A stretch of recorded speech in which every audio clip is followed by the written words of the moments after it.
Dear viewers and listener, السلام علیکم۔ سدا خوش رہیں، آباد رہیں، آمین۔ آئیے سب سے پہلے دیکھتے ہیں آکسفورڈ یونیورسٹی میں تازہ منعقدہ انٹرنیشنل پروگرام کا ایک ویڈیو کلپ، جس میں ہمارے وفاقی وزیر احسن اقبال کا تعارف اور استقبال کن تاریخی الفاظ میں کروایا جا رہا ہے۔ آپ خود سنیے اور ذرا سوچئے، کیا اس سے پہلے کبھی کسی جمہوری طور پر منتخب حکومت کے نمائندے کا بیرون ملک میں ان الفاظ میں تعارف اور استقبال سننے میں آیا یا نہیں؟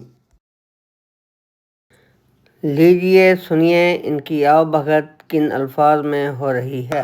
The Pakistani Minister of Planning, Development and Reforms, Mr. Ahsan Iqbal.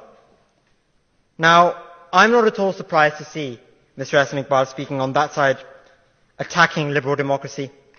After all, Mr. Iqbal's party launched the greatest attack on liberal democracy in Pakistani history by working with the military to rig elections and form a government despite having only won 17 out of 272 seats fairly. ناظرین، اس سلوک ناروا کی اصل وجہ یہ ہے کہ جمہوری حکومت عوام کے ووٹوں سے عوام کی خاطر عوام پر کی جاتی ہے، اور کسی بھی جمہوری نظام میں طاقت کا سرچشمہ خدا تعالیٰ کی ذات کے بعد عوام یا عوامی مینڈیٹ ہی ہوا کرتا ہے۔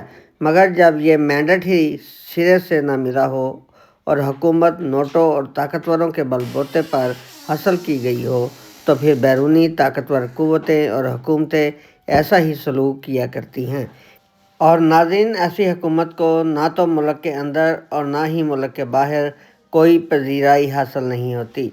بیرونی سرمایہ کاری تو دور کی بات، اندرونی سرمایہ کاری بھی تعطل کا شکار ہو جاتی ہے، جس کے سبب تمام کاروبار اور معیشت ٹھپ ہو کر رہ جاتی ہے، تجارت، صنعت اور زراعت زوال پذیر ہونا شروع ہو جاتی ہے، اور غربت کا گراف نیچے سے نیچے گرتا چلا جاتا ہے، اور یہی سب کچھ پاکستان میں ہوتا ہوا نظر آ رہا ہے۔